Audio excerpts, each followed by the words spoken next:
Our case here. What is good and what is evil All right. in the sight of God. Not in the sight of man, but in the sight of God. Thank you, Lord. So now if we continue to go into the chapters, we're going to leave Psalms and go into Ecclesiastes, chapter 9, verse 3.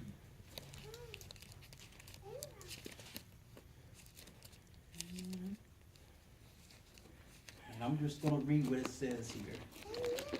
This is the evil in everything that happens under the sun. The same destiny overtakes all. The heart of men, moreover, are full of evil, and there is madness in their hearts. While they live, and afterwards they join the dead. But then you read the next verse. Anyone who is among the living has hope. And this is, now listen to these next few words. Even a living dog is better off than a dead lion. Wow. Thank you, Lord. So what he's saying is, you can puff up all you want. You can think you're almighty. You're not going to make it. That's right. There's only one way to make it. And we will talk about that. So evil man puffs himself up thinking that he can conquer all. Here, he's dead. That's right. Totally dead. Wow. So if we go just a little bit deeper, we'll find out that in verse 12, 13, that's chapter 13, chapter 12, verse 13, and Ecclesiastes, they talk about what's, in a sense, a meaningful life. And basically what he's saying is everything is meaningless without God. Everything that you do is meaningless without God. And in verse 13, chapter 12, it says, now all has been heard. Here is the conclusion of the matter between what is meaningless and what is not. Fear God and keep his commandments.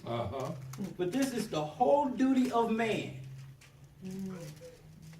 For God will bring every deed into judgment, including every hidden thing, whether it is good or evil. So in other words, you can almost say God is watching you for every moment that you do. All right now. Man. You just can't escape, because it is going to be shown that what you have done will be looked at by God. Evil man don't even care about what is looked at for him. All he just want to know is, can he get something better for himself? It's a selfish thing. God is righteous. Thank you. So now we understand what the duty of man is. To keep the commandments of God. Thank you, Lord. Amen.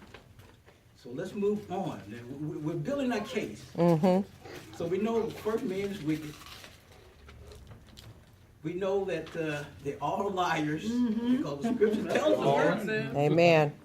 And we know that men's hearts are full of evil. And it wasn't that way in the beginning, because God created man, and he said man was very good. Look in Genesis, it does say that. Yes, it does.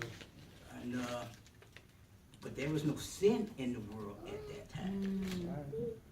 And man, even though he was made in God's image, trusted the Lord. But then sin came to the world and things changed.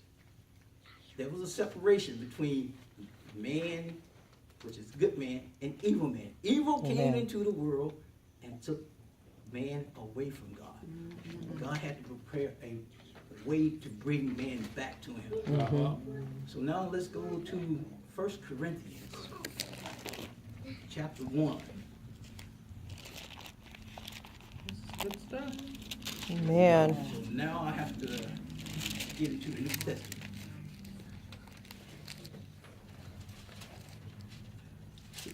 Chapter 1, verse 25.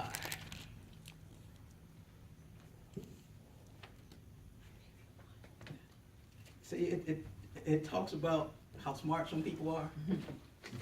You go saying, oh, Einstein have an IQ of what? I can't remember exactly what it is. I know it's very high. And a lot of people say they got very high IQs, and some people, they went from, say, 8th, 9th grade, and then to college, came out of college as teenagers. And I'm just saying that because I'm just showing you what 1 Corinthians 1:25 say. You can be smart, but you're not smart as God. Amen. That's right. Amen. Never. So, and in here it says, for the foolishness of God is wiser than a man's wisdom. The weakness of God is stronger than man's strength. Come on. All right.